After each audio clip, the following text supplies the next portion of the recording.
गुरुर्ब्रह्मा गुरुर्विष्णुर्गुरुर्देवो महेश्वरः गुरुः साक्षात् परब्रह्मा तस्मै ശ്രീഗുരവേ നമഃ.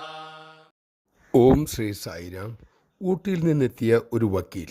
കുഷ്ഠരോഗം, ചോരയിലിക്കുന്ന വ്രണങ്ങൾ. ഭഗവാൻ ആ വ്രണങ്ങൾ കഴുകി വൃത്തിയാക്കി വിഭൂതി സൃഷ്ടിച്ച് അതിൽ പുരട്ടി അതിനുശേഷം തുണികൊണ്ട് പൊതിഞ്ഞു കെട്ടുകയും ചെയ്തു. ദിവസവും സന്തോഷത്തോടെ ഭഗവാൻ ഇത് ചെയ്തു. ഭഗവാന്റെ പരിചരണം കണ്ടുനിന്ന പല മഹിളാ സേവകന്മാരും കരഞ്ഞുപോയി. ഏറെ ദിവസം കഴിഞ്ഞപ്പോൾ മുറിവ് ഉണങ്ങാൻ തുടങ്ങി. രോഗം ശമിച്ചു തുടങ്ങി.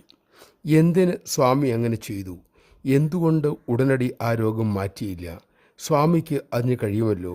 സുഖകരമല്ലാത്ത ഈ സേവ സ്വാമി എന്തുകൊണ്ട് എന്നും ചെയ്തു? ധാരാളം പേർ ഈ ചോദ്യങ്ങൾ ഉന്നയിച്ചു. അതിനുള്ള ഉത്തരം ഇതായിരുന്നു: പ്രേമം കൊണ്ടായിരുന്നു ഭഗവാൻ പരിചരിച്ചത്. ധർമ്മത്തെ മറികടക്കാതിരിക്കാനാണ് ഉടനടി രോഗശമനവും നൽകാതിരുന്നത്. ധർമ്മവും പ്രേമവും തമ്മിൽ വൈരുദ്ധ്യമുണ്ടാകാതെ ഭഗവാൻ കൊണ്ടുപോകുന്നു. രോഗത്തിൻ്റെ കാരണം അദ്ദേഹത്തിൻ്റെ പൂർവ്വ കർമ്മങ്ങളാണ്. അതിൻ്റെ ഫലം അദ്ദേഹം അനുഭവിക്കണമല്ലോ.